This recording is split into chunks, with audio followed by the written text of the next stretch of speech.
Tani është shumë e rëndësishme ky proces, e kam pritur shumë, e kam pritur gjatë. Mund të na shpjegoni pak se si do funksionojë? Pra që nga dita e djeshme, realisht janë hapur kodet për të aplikuar në ASHK.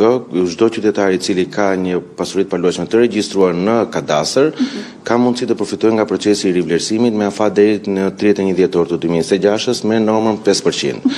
Në varësi të dy mënyrave, në varësi të cilës mënyrë do të ndjekë për rivlerësimin, patjetër që do të ketë sasi të ndryshme, po themi tarifë të ndryshme, tarifa është 5%, do të ketë sasi të ndryshme para se do të paguaj në ASHK. Ka dy mënyra, një është me vlerësues pasurive paluajtshme, të cilët përpilon një raport vlerësimi të pronës dhe t'i aplikon nëpërmjet jellbenjës në ASHK bashkë me raportin e rivlerësimit.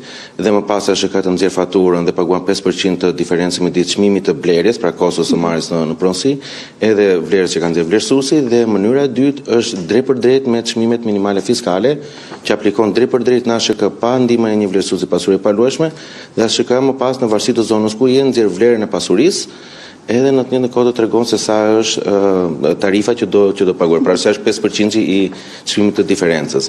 Në të njëjtën kohë, përveç se zonës ku ndodhet, në këtë radhë hyn në funksion edhe vjetërsia e pronës. Pra në varësi të pronës, ASHK do të bëjë amortizimin e çmimit minimal fiskal dhe çmimi i diferencës do të jetë midis çmimit të blerjes, pra vlera e diferencës do të jetë midis çmimit të blerjes edhe vlerës fiskale që do nxjerrë ASHK-ja me zonën dhe me vjetërsinë bashkë. Një qytetar kurioz patjetër për të përfituar sa më shumë pyet, cila për mua mund të ketë më shumë përfitime monetare në këtë rast, cila mënyrë e vlerësimit të pasurisë? Gjithkohës unë do sugjeroja që të marrësh një vlerësues pasuri paluajtshme dhe ta çosh pronën në vlerën reale të tregut. Pse? Sepse vetë tregu ka pasur rritje.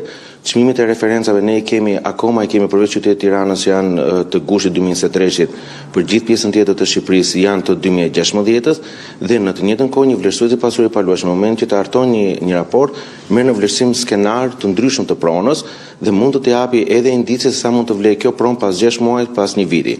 Kështu që gjithë kohës unë do të sugjeroja me një vlerësues jepi vlerën maksimale të tregut dhe paguaj sot këtë tarifë, e cila është 5%, ndërkohë që ta paguash nesër që mund të jetë 15%.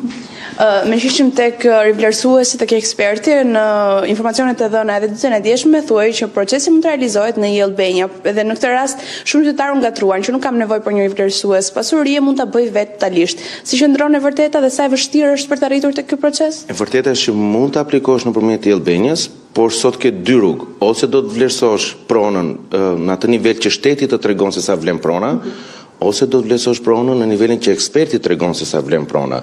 Në të dy rastet shkon në jellbenja, në rastin me vlerësues, përveç të dhëna pronës, do duhet të ngarkosh në sistem edhe raportin e rivlerësimit, raportin që e vlerën e pronës, në rastin e parë me drejt për drejt me ASHK pa ndihmën e vlerësuesit, por duke pranuar vlerën që shteti tregon se sa vlen prona jote, atëherë nuk ke nevojë të ngarkosh asnjë lloj dokumenti tjetër sepse ato tashmë janë në regjistrin e ASHK-s. Por thash, në një ekonomi normale, unë do preferoja ta vendosja vetë vlerën e pronës dhe mos të pranoja çmimet minimale fiskale.